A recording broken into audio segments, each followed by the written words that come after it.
Welcome to the Intentional Man Podcast, a podcast that inspires and equips men to lead lives of intentionality and grow to their full potential. I'm your host, Jonathan McGinley, a life coach that helps men just like you create the life that you want and live a story of significance through my coaching and tools on intentionality. Thanks for joining, and welcome to the show. All right, welcome to the show. I am excited to be here today. I got a great friend with me, Rob Bray. How you doing, Rob? I'm doing good. Thanks for having me. Honored to be here. Yeah, man. Thank you so much for taking your time to be here. Rob has become a really good friend over the past couple of years, and he just launched his own coaching business called Higher Purpose Coaching. Yes. So super excited for him in that. He's also been a part of Mighty Hand Construction. He was a partner there and really helped see that thing grow exponentially and has been a big part of that. And then he's actually leading a cohort, a business advisory group in Fort Collins called The Foundry that I'm also just blessed to be a part of. And so excited to have you here, Rob. Thanks for being here, man. Yeah. Thank you. Appreciate the intro. It's good to see what God can do when we surrender to him, reject passivity, and really just step into our calling and our purpose. So excited for the conversation today. Yeah, exactly. And I have seen you do that in so many different ways, and that's why you're part of the show. And hey, thanks, so just pumped to jump in. So today we're going to be talking about really just how to lead a family well, changing maybe your family narrative or a story that you grew up with, and really just being intentional as a husband, as a father. And it's been cool hearing some of your stories recently of just how you've been really working on that and everything. And so I'm excited to dive into it. But before we get into that, I kind of want to just hear, for you, when you were growing up, as you were growing up, like what was your model of a man? Like, what did you think it meant to be a man as you were growing up? Man, it's such a good question. I think we don't realize how much we emulate others, and we look to mentors, we look to models. And to be honest, and this is probably the story for a lot of you out there, I didn't have a great model. My dad walked out when I was 5 and was running his company, busy with a whole nother family, my stepmom and my half siblings. And so I didn't have a great role model. I had when I got into, middle school, high school, I had some guys that were older than me that I thought were cool. And I had some guys on TV, but really it was athletes. And I thought being a man was driving a cool car and getting the chick and, landing the trick or shooting the shot, like doing something cool, driving something cool and having a trophy person, girl next to you. That's what I thought what being a man was. And there was conflicting messages because then, we did go to church on occasion. And I'd learn about sacrifice and I'd learn about the way Jesus modeled manhood, but I wasn't really into that until God got a grip on my heart. And, sometimes my dad would tell me, don't do what I did. There's being a man is repenting of these mistakes. So he would try to speak these little truths, but it's a lot easier to say, don't do what I did than to actually, I didn't have okay, what does that mean? Show me who's showing me the way. But after I came to know the Lord and I feel like I got a clearer picture on masculinity, then he started to not only bring the right vision through authors and books and mentors, but also the right people. And I remember like my small group leader and my Bible teacher and my football coach casting a different vision. So we could talk about that too, if you want. Yeah, for sure. Yeah. Well, it's interesting. So you kind of had these two different messages going on. You had what you were seeing, and then you had some things of what you were hearing, maybe in the church or like, this is what it's supposed to be. So how did that look for you in high school? Like which way did you kind of go, or how did you find the balance between those? Yeah. I mean, I tried the standard masculinity route. I had the Dodge Challenger. I played basketball and, had the cheerleader on my arm, and but it didn't satisfy. It didn't fulfill. And I just, And I remember being the guy that would lead other people to go sneak out and go to the parties and influence people that direction. And it never satisfied. I'd kind of sneak away to youth group, and I would end up just like crying, like there's got to be more to life than this. So I kind of had this closet Christianity, and I was, ashamed of the life I was living. And it was actually the book Wild at Heart. I don't know if any guys out there have read that or resonate with that, but Wild at Heart really spoke to my spirit and my masculine heart. It was really the first Christian book I ever read. I actually listened to it on audiobook. It was on an old hand-me-down iPod, and I just found it on there, and I just started listening. And oh my goodness, John Eldredge just cast this vision of what a man could be: a battle to fight, an adventure to live, and a beauty to rescue. And how if you don't surrender those to God and really have a intentional plan on how to go about doing those things, you'll just either substitute for counterfeits, or you'll settle. Like, instead of your battle being for the souls of mankind, it'll just be your video game levels and your adventure, instead of living for God and answering the call and starting a family and businesses and blessing the community. Your adventure will just become trying to make it to the Friday night football game, trying to get back in front of the TV to watch the next game, trying to make it to the weekend. And if your beauty to rescue isn't a noble woman that God is putting in your path to lead and to love and to cherish, then it can quickly become the counterfeits of, pornography and lust and the hookup culture. And it just resonated with me, man. I remember making God this wager, like, I'm going to give you 90 days. Show me what a man really is. I'm going to try what John is saying. I'm going to do everything I know. I'm going to go to church and read my Bible and pray. But if you don't show up, this isn't going to work for me. And he did, man. He showed up, and he's been a father to me ever since, guiding me, navigating me, I remember my mentor, Chet, one of my small group leaders in high school. And man, Chet knew I didn't have a dad in the house, and Chet would just invite me over, and we'd have dinner, and we'd go hunting, and we'd go doing these manly things, but was more manly than just the activities, teaching me to shoot clays and work on cars, which was really great that he did that, because I didn't have that. But what was more manly is he would stop with me and pray with me and cry with me and mentor me and just give me a hug. And his face would light up when I'd walk into the room.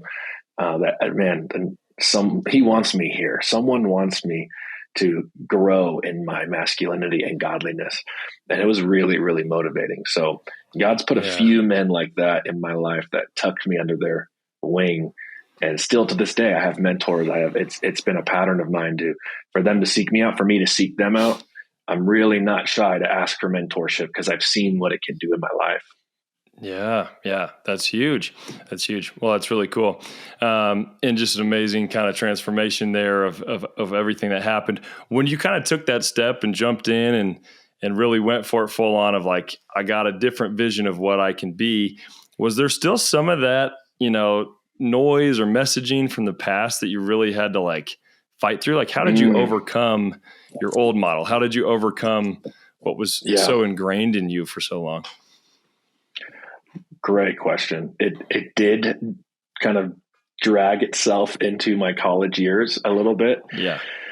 It was hard to let go of that. Like, being a man is having the muscles and having the car and and not to say you can't have any of those things, but putting your identity in those things and the status of those things. And I remember I was in college, and at this time I'd already met who would become my wife. I was already, studying to do ministry, which for a long time before I was in the marketplace, I was a youth pastor. And then I helped build some businesses, and now I get to do both, pastor a church and coach people, and get to be a marketplace minister. It's been really fun. But I remember I was back in college, and I'm trying to follow God. I was at CCU, Colorado Christian.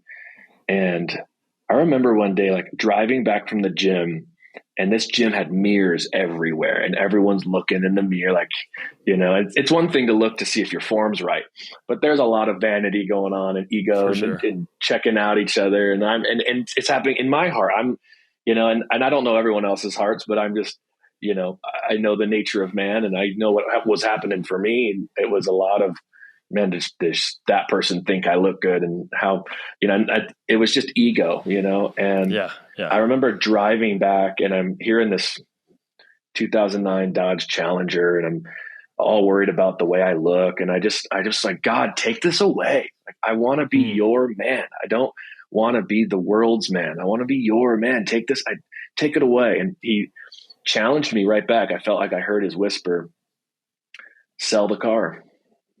Sell the car, get something more humble, get something more down to earth. There's nothing wrong with cool cars, but when they take a place in your heart, and it's all about your real estate in your heart. If all the real estate belongs to him, you can have a lot of fun things, and they don't mean that much. But for me, it was a big deal. But I obeyed him. I sold it. I went and bought a kind of beat up old Jeep Cherokee that I could go snowboarding in. And I remember sitting outside my future wife's dorm room and just crying. And she's like, "What? Are you okay? I thought God told you to do this." I said, "No, these are happy tears. I feel like an obedient son. He's showing me that pursuing you, working my job, taking care of these youth students." I was a youth intern, praying, getting on my knees. These are more manly than driving that cool car and going to the gym and, trying to show off. So it was definitely like a work in progress. It still is, I still have to constantly remind myself that a man stands tallest on his knees. A man is, when he's vulnerable and transparent and honest, that's when, you really see the masculine strength come out. It's not when he hides and covers up and has the bravado, and is a womanizer. Like, there's so much more to masculinity in the meekness and gentleness.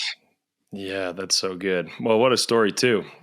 Just a cool moment in just an amazing kind of defining moment in your life. You said something earlier about when you were talking about Wild at Heart, of just having something that you like are pursuing, or that you're passionate, or that you're fighting for. And I think those two things, like, I think that's such a big thing as men, is to have something that we're pursuing. And you said, a lot of times what was modeled to you was pursuing money, was pursuing fame, was pursuing women. And it's like, I feel like we have the natural in us to pursue things like that. And if we don't, then we usually kind of drift into this mode of passivity. And so a temptation is to not pursue those. And then you kind of realize, like, you don't have anything that you're fighting for, anything that you're shooting for. And that's where we get apathetic, and that's where we get passive. But it sounds like you replaced those with a greater vision, or like another purpose, or things that you were fighting for. Is that true? Like, you kind of just readjusted what you were pursuing into something else, instead of just like, stop pursuing everything. Is that kind of what I'm hearing? Absolutely. Absolutely. Yeah, I think men that want to be noble men oftentimes feel paralyzed because they don't see all their options. And they either think they have to sell their soul to gain the world, or they have to shrink back in passivity and not go after getting what they think they want. And the beauty of becoming an intentional man is you can actually shift your vision to go after things in life that are not just a benefit to you, but a benefit to others in your community and your legacy, your posterity, those that come after you. And when you can shift that vision and realize my strength is wanted and needed, but not just to make me more impressive to people. My strength is wanted and needed to actually build a life that matters and influences people. Jesus said, "I came that you might have life, and life more abundantly," or life to the fullest. So what would it look like for men to realize that they can have missions and objectives and goals and purpose and direction and clarity, but that the vision is more than just them, and more than just rooted in insecurity? I think so often our vision is rooted in insecurity.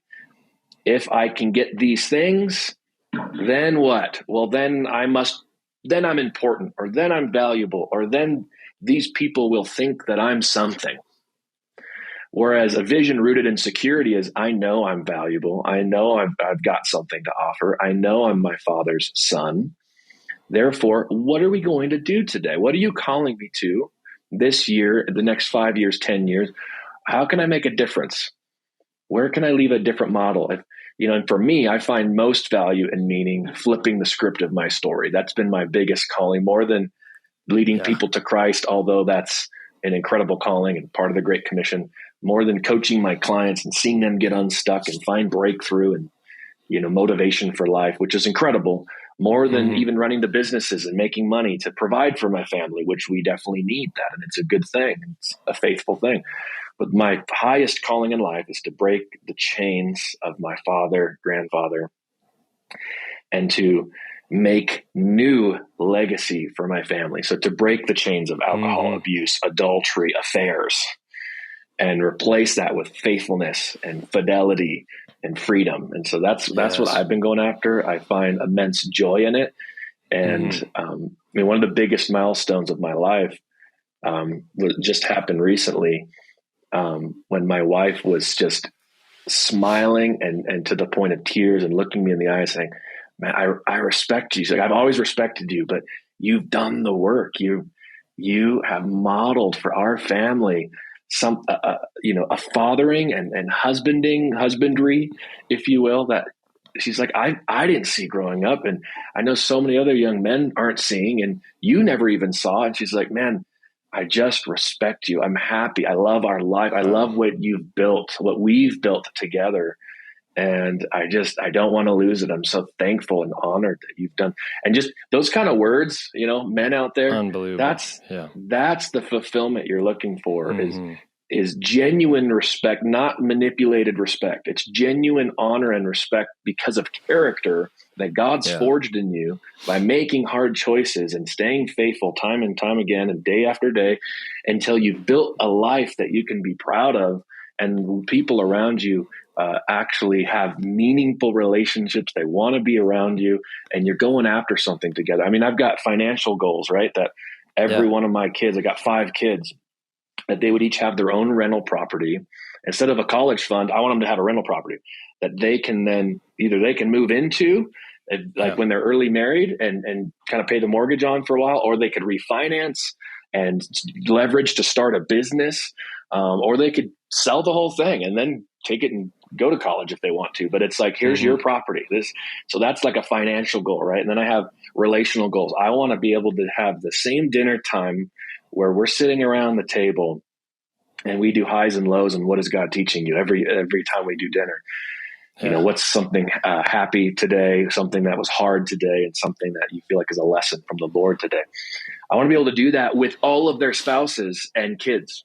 Like, I want to be the grandfather patriarch that they flock to, not because they have to, not because it's Thanksgiving. Oh, we have to go see grandpa, but they grandpa's house. Like I have this vision of this around the table and holidays, and then I have not just financial and not just relational, but I have the spiritual goals, right? That I want to be someone that people see as the Gandalf that,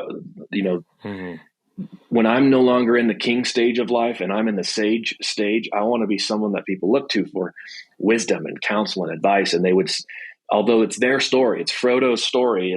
I'm not the protagonist. I'm not in the center stage, but I want to be one where they say, man, we couldn't do it without Gandalf. We couldn't do it without Rob's. Right. We got to go talk to Rob. We got to go.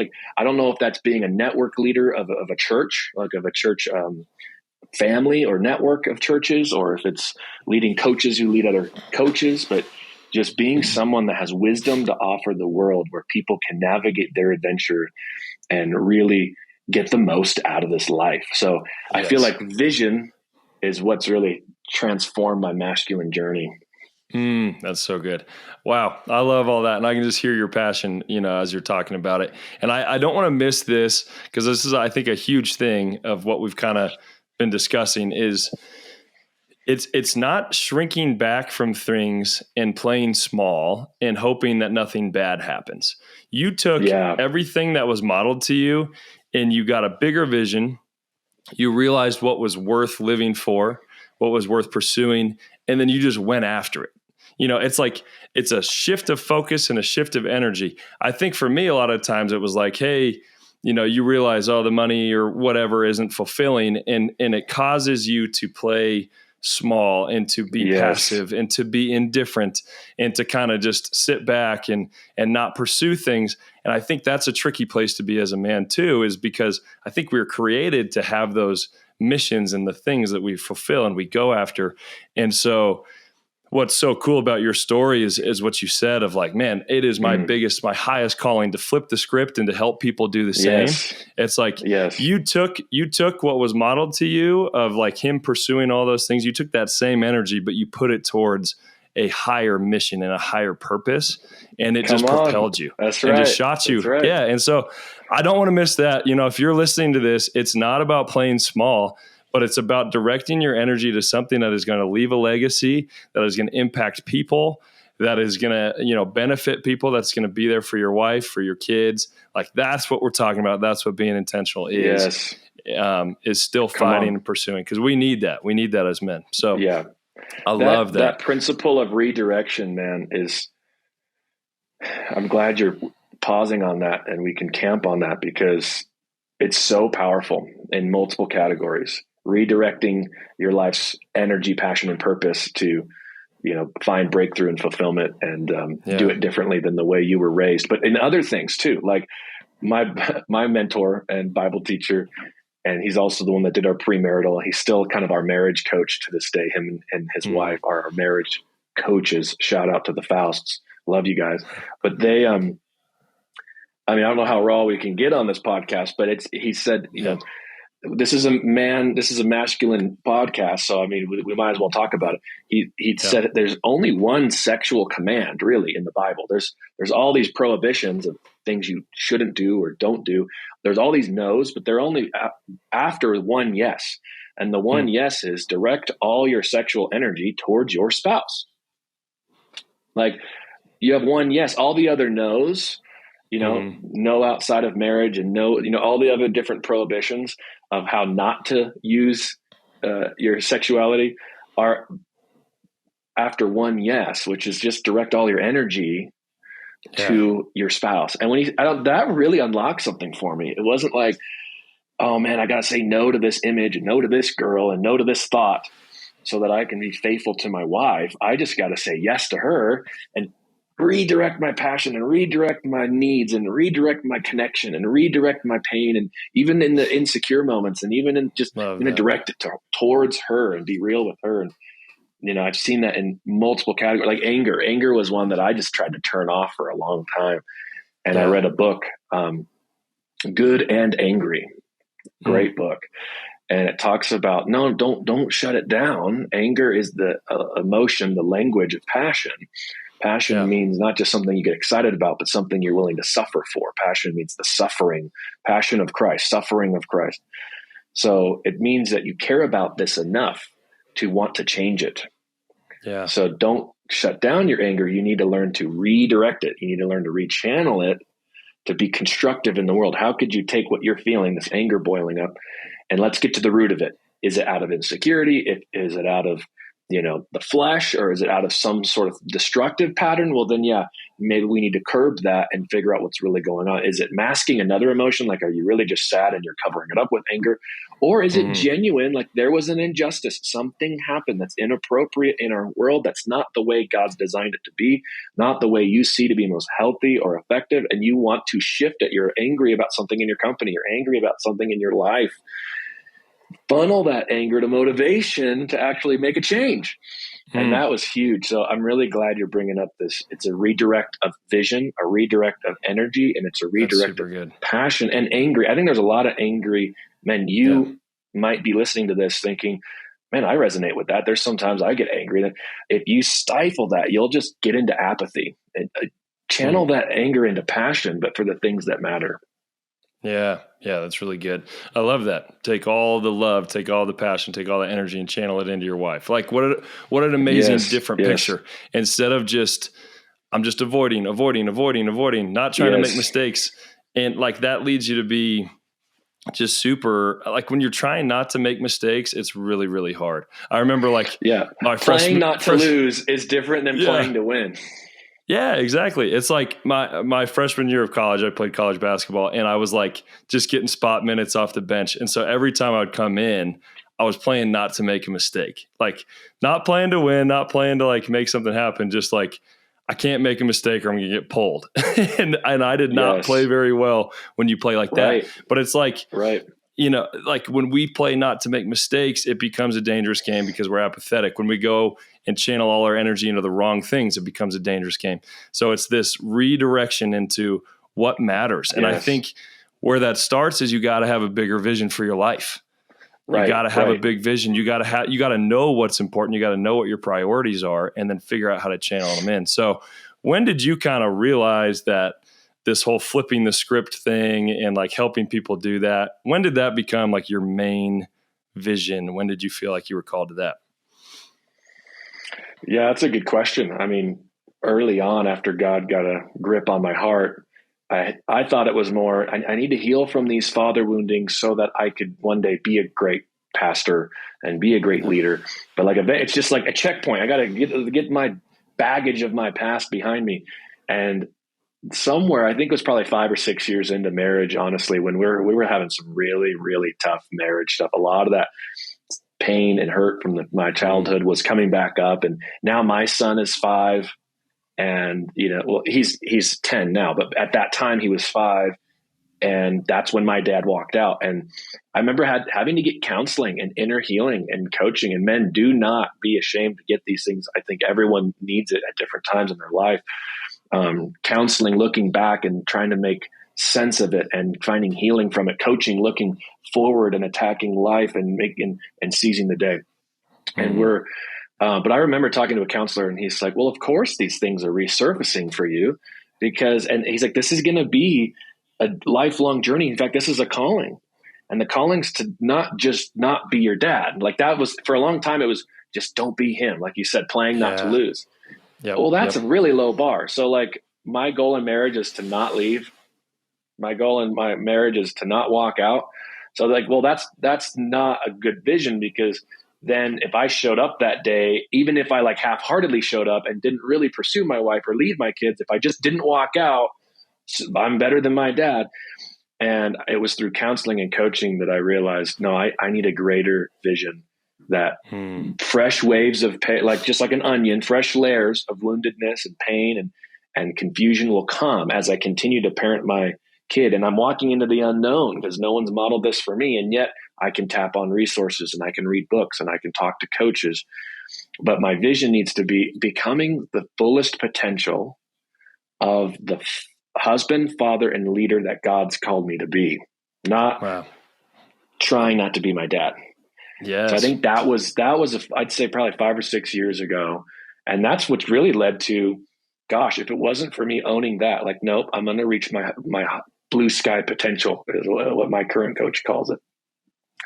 If I wasn't going to go after that and I'm just going to settle, then I'm just going to keep backsliding in these, like I need to actually go somewhere and soar and fly and not just get stuck.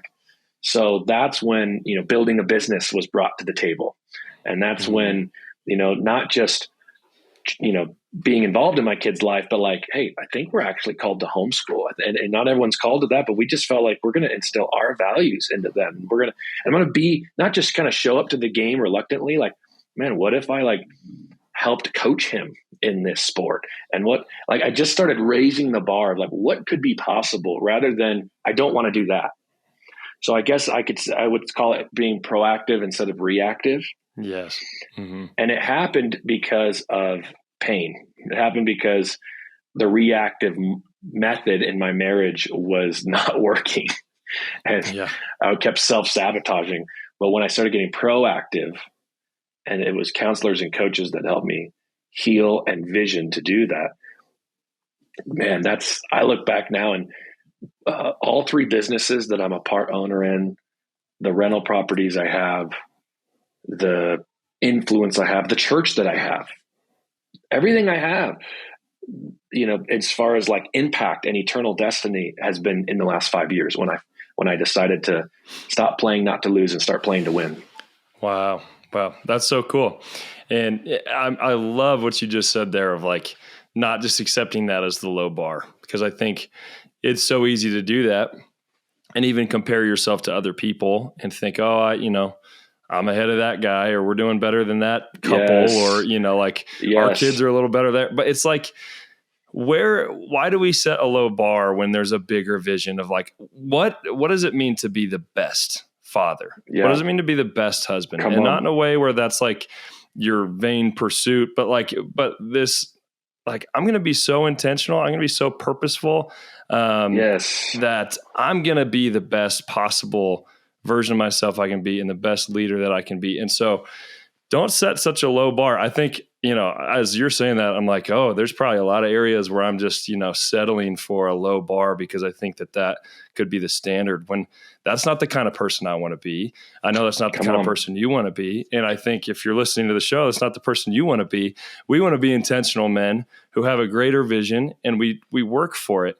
It's like, I don't just want a decent marriage. I want a great marriage. If 50% of people end in divorce, it could be easy to say, okay, if we don't end in divorce, then that's a success, which it is. But like, have a vision beyond that of like, no, I'm going to have one that like thrives all the way to the end and continues to grow and get better and better and better. And, like, that's the kind of mindset shift that I think is super powerful that you're getting to. So I love that. The long-term vision. Yeah, I was just going to chime in because my marriage coaches, they have a vision of rolling down the nursing home together, laughing and playing games and still being best friends. And that's always stuck with me. Begin with the end in mind. If you have a short-term vision, then, you'll get short-term results. You'll like it. John Bevere talks about, being at a wedding, and if the world's going to end tomorrow and the wedding cake's in front of you, you're just going to have as much as you want. It's like, whatever. But if you have a long-term vision, like you're at that same wedding and you imagine yourself as the grandfather to your granddaughter's wedding, and you still want to boogie on the dance floor, you might just have one piece instead of, 5 pieces. And I'm like, oh my gosh, it's just a game changer when you actually start living with a forward future vision. And I think that if I could summarize, how did God shift my masculine perspective and focus and flip the script? It was, instead of using my masculine strength to be liked and to try to lord it over others, instead I used my masculine strength to love, to genuinely sacrifice for others, and to lead, to show and model a way and become a mentor, not to be liked or to lord it over, but to love, to serve, and to lead and show the way. And that's a little mantra that I use, because it helps me really discern, like, why am I going after this thing? Is it to be liked by others or lord it over others? Or is it to really genuinely love, to sacrificially serve, and to lead, to model an example a new way? So hopefully that resonates with someone out there, but that's kind of been a good filter. Absolutely. Yeah. Redirecting that energy, redirecting that passion, redirecting that, competitiveness, these things that sometimes are labeled as bad.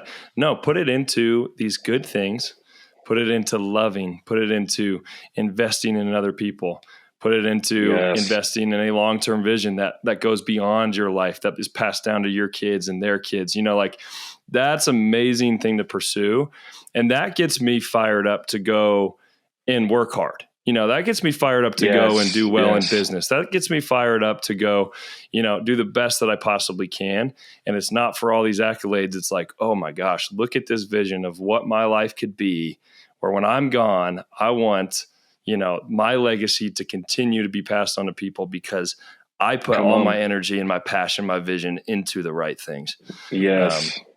So and I do love it now. That you said that. And do it now. If you're a young man listening to this, you can do this now. You don't have to wait. We have this idea like, one day, when I'm of this certain age or certain status. No, the only way you're going to get to that place of having influence and leadership is you got to start somewhere. You got to start today, start now. I remember talking to one of my mentors, and I was saying, kind of complaining, like, man, this was back in my 20s, right? man, I'm married. None of my friends are married, and I've got this now. I got a kid, and I'm working this job, and I'm trying to pay the bills, and it's heavy. Like my life, it's hard. It's a grind, and I see so many of my friends, and they're still out there just kind of living it up for themselves. And I shouldn't be attracted to that or tempted by that, but it just doesn't seem fair sometimes. And he said, first of all, instead of saying your life is busy, say your life is full. Because when those guys, you don't know what happens when they go home and their life is empty, even though it feels like they've got a lot of freedom. You've used your freedom to be a blessing to those around you, many people. And then he said, and secondly, bear a heavy burden in your youth, which is a proverb from the scriptures. Like, what? He's like, better to bear a heavy burden in your youth than in your older years. It's meaning use your youthful passion and energy while you've got it. You know, you're only young once. Like, that's the time to build businesses. That's the time to risk. That's the time to, build a relationship with someone. And hey, romance is risky. Like, they might say no. It's free will. You risk rejection, but put your heart out there. Like, experience life, not to where you're being a destruction to yourself or others, right? And you're doing the things that all the things that God warns us against are for our own good. So I don't mean go and just, experiment in the sense of money, sex, drugs, but like experiment in the sense of where do you want to live? You want to move, try risk moving, risk pursuing a woman, risk building a company. Like, you've got to learn to embrace risk and to fall forward and get back up. And that's another thing a pastor told me once is, man, Rob, you're really good at falling forward. I'm like, because I've made a lot of mistakes, man. I have messed up huge, but I just tuck and roll. It's like, it's parkour. Just fall forward and bounce back out of it. And it'll be less painful than if you just fall flat and just kind of smack the ground, Mm-hmm. Yep. Yeah. Well, and I think, when we talk about building a life of significance, when we talk about leaving a legacy, that's where this piece of intentionality comes in, because it's really easy to have good intentions of, this is the kind of person I want to be. But until you break it down and you start to actually get intentional on a daily basis, that's what leads to this body of work that you can be extremely proud of. And that's why, like, it's so important for me and for you and for us on this show of, like, we're not just saying be intentional, just to say it. It's like, I want my life to matter. I want my life to be something that impacts a lot of people. And I know in order to do that, I have to get intentional with my life. I have to put in the work. I have to plan. I have to think through things. If I want to be this person in the end, it's not just going to happen by coasting. It's not just going to happen by being, playing small and being passive and just hoping to not make any mistakes. If you do that, you're going to end up at the end where you're not super proud, where you wish you have all these regrets of, I wish I did this. I wish I invested in my marriage more. I wish I invested in my kids. I wish I didn't pursue these things. It's like, that's why we're talking about being intentional, is so that if you're intentional on a daily basis, then you have intentional weeks, which turn into intentional months, which turn into intentional years, which then stacks into this lifestyle that you can be proud of, where you're like, man, every single day I showed up to be my best. I showed up to love others. I put all my energy into the right things, into the right investments. And wow, look what happened. Look what God did over the course of my life. That's why it matters on a daily basis to be intentional. I love that, dude. And honestly, I just want to take a moment and also honor my dad, because although he didn't model the fullness of what a man and a husband and a father could be in Christ, and in many ways he was a stumbling block in his hypocrisy. But one thing he did do that was really beneficial for me in my life is he gave me the tools for transformation. Yeah. And what I mean by that is he showed me the way out. He was stuck in his patterns, and sometimes willing to recognize they were unhealthy, sometimes in denial that they were unhealthy. But nonetheless, he's stuck in these patterns. But he gave me some tools. And one of them is exactly what you're saying, which is the daily intentionality. And he called it the smallest incremental close, which is like a sales tactic, which instead of, hey, this is going to be, some odd hundreds, thousands of dollars for this massive purchase. It's actually just $5 a day. If you really think about it, it's one Starbucks coffee a day.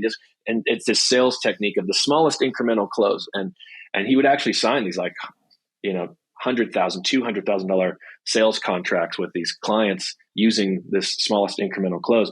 And he had this whole spiel in his speaking arrangement. He was a auto sales trainer that also did some like speaking and motivational seminars. And one of the things he would share was, 30 pounds in 90 days is like, for someone out there, that sounds like a lot, but it's 6 ounces a day. And the average guy walks around the block, a brisk 15, 20-minute walk, and you actually increase your water intake to that like 120 ounces. Like you get a good water intake and you walk and you're not eating terribly, you can lose 6 ounces a day pretty easily. And I just remember that always stuck with me. You can't hit a target you can't see, let alone one you don't really have. That was one of his mantras. And one thing he taught me was goal setting. One thing he taught me was daily, consistency. One thing he taught me was the scriptures. He didn't always live them, but he told me this is God's plan. This is God's will. This is God's wisdom. This is God's love. Don't forsake these. If you do anything, son, just build your life on this. So I had a choice. I remember many times I've had choice when my dad's words would come back to my heart and mind to reject them because he didn't always live them, right? To judge the messenger, or to own them for the truth that they were, and to see and to test them to see if they were true and to actually believe the message. And I can't tell you how valuable that's been, because no matter who's preaching on stage or who's on the Zoom call coaching me or who's in the training room or what boss I've had, if they're giving me wisdom, if they're communicating knowledge, if they're actually explaining something that will make my life more impactful, fulfilling, rewarding, I listen to them. Even if they don't back it up with their life. Like, because if I apply it to my life will be changed. So he gave me the tools of transformation. A wise man receives. A wise man learns from the mistakes of others. A wise man, even can embrace correction, whereas a fool despises knowledge, despises correction, despises information. So be a wise man that can look at someone's life, and even if they don't have it all together, if they have truth, apply the truth and leverage it. Yeah, that's really good. And it's cool that you end up seeing that, I don't know, I just sitting back and hearing you, just the way that God worked everything in your life to be where you are now. Of you had the tools, you had the baseline from your father, and though it was tricky, though it was pain, there was a lot of good that came from it, and then a lot that you learned, and a lot of you got to see what you didn't want, and then have a vision for what you did want, and it kind of all molded together to be who you are today, which is really, really cool to see.